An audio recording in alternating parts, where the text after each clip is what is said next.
उद्या अनंत चतुर्दशीच्या पार्श्वभूमीवर कोल्हापूर जिल्ह्यातील जे सार्वजनिक गणेश मूर्तीचं विसर्जन आहे ते सध्या होणार आहे।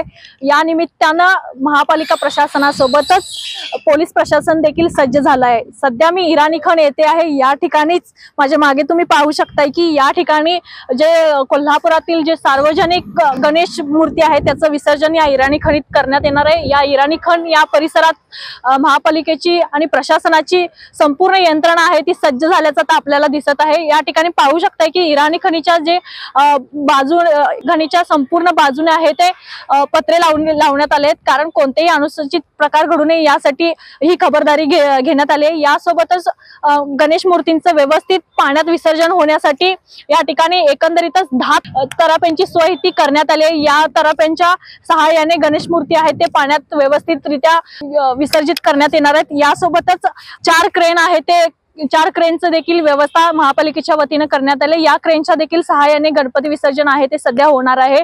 इराणी खणी सोबतच जे मिरवणुकीचा विसर्जन मिरवणुकीचे जे मुख्य मार्ग आहेत या परिसरात देखील प्रशासनाकडून योग्य ती तयारी करण्यात आली असून ज्या ठिकाणी खड्डे आहेत ते खड्डे देखील बुजवण्यात आले आहेत आणि त्या ठिकाणी देखील मोठा पोलीस बंदोबस्त आहे तो तैनात करण्यात आला आहे। कोणताही अनुचित प्रकार घडू नये यासाठी सीसीटीव्हीची देखील व्यवस्था करण्यात आली असून वॉच टॉवरची देखील उभारणी त्या ठिकाणी करण्यात आली आहे।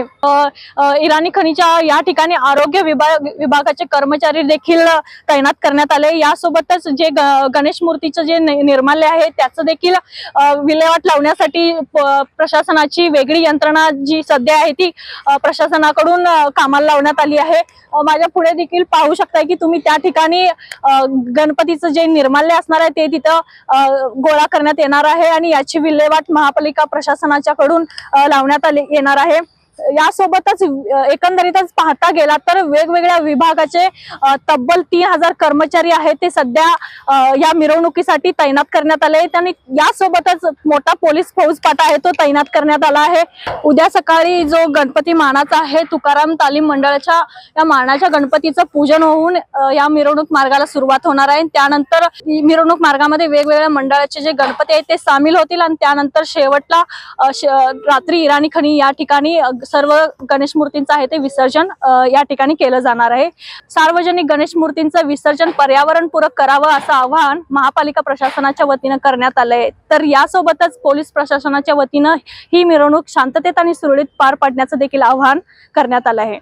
एकंदरीतच संपूर्ण या मिरवणुकीसाठी पोलीस प्रशासनासोबत महापालिकेचं प्रशासन देखील सज्ज झालं असून आता फक्त प्रतीक्षा ही उद्याच्या मिरवणुकीची आपल्याला राहिली आहे।